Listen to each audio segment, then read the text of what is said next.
আসসালামু আলাইকুম বন্ধুরা, আজকে আমি আপনাদের সাথে একটি ঘটনা শেয়ার করতে চাচ্ছি।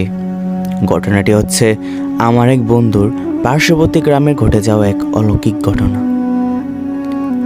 সুপ্রিয় লিসেনার, আমি ঘটনাটি শুরু করার আগে আপনাদের কাছে একটি রিকোয়েস্ট থাকবে। আমার এই ভিডিওটি যদি ভালো লেগে থাকে তাহলে আমার এই চ্যানেলটিতে লাইক এবং সাবস্ক্রাইব করে আমার পাশে থাকবেন। ঘটনাটি ঘটেছিল দোহার থানার চর জয়পাড়া নামক গ্রামের এসপি বাড়ির সামনে সেই রাস্তায়, যেখানে একটি কালভার্ট আছে আর তার ঠিক পাশেই আছে বড় একটা ঝোপ। যে জায়গায় আরও একটি ঘটনা আমি আরও আগেই সবার সাথে শেয়ার করেছি। এখন আমি সেই জায়গার আরও একটি ভয়ঙ্কর ঘটনা সম্পর্কে তুলে ধরছি।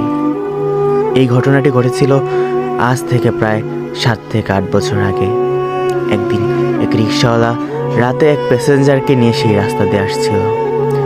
রাত তখন প্রায় আনুমানিক 11টা সাড়ে 11টার মতো হবে। আমরা জানি যে গ্রামে 10টা থেকে 9টা প্রায় বেশিরভাগ মানুষ ঘুমিয়ে পড়ে, তাই সেই সময়টায় সেখানে একেবারেই জনমানবহীন ছিল। তারা দুজনেই সেই রাস্তা ধরে যাচ্ছে। এমন সময় তারা কিছুটা দূরে থেকে হঠাৎ সাদা কিছু একটি লক্ষ্য করে। তারা যখন সেই কালভার্টের কাছাকাছি জায়গায় গেল, তখন তারা দেখল যে কালভার্টের উপর সাদা কাপড় পরা একটি লাশ শুয়ে আছে।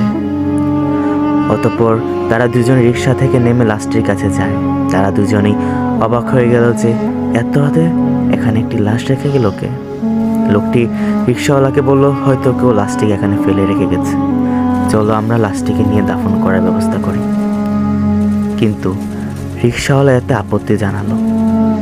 সেই লোকটিকে বলল, আমাকে আমার ভাড়া দিয়ে দিন, আমি এসব লাশ নিয়ে যেতে পারবো না। লোকটি তাকে বলল, ঠিক আছে, তোমাকে ভাড়া 100 টাকা বেশি দেব।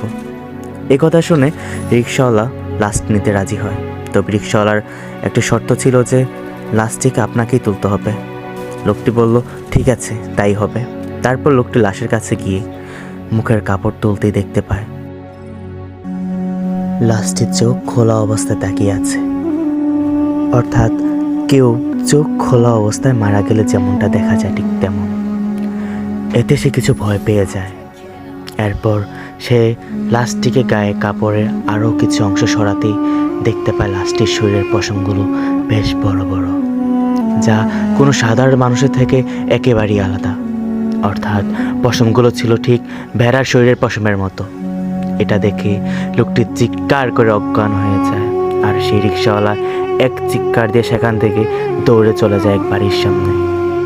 অতঃপর তার কথা শুনে সেখানকার লোকজন অনেকক্ষণ খোঁজাখুঁজি করার পরও সেই লাশটি পাওয়া যায়নি, এমনকি সেই লোকটিকেও আর সেখানে পাওয়া গেল না।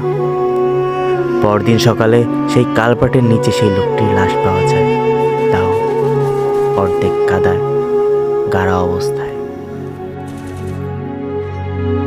সুপ্রিয় লিসেনার, এই ঘটনার সত্যতা আমার পুরোটা জানা নেই, কিন্তু হলেও হতে পারে। এ বলে আপনাদের কাছ থেকে আজকে বিদায় নিচ্ছি। আমি Imtiaz, prime Imtiaz YouTube channel থেকে।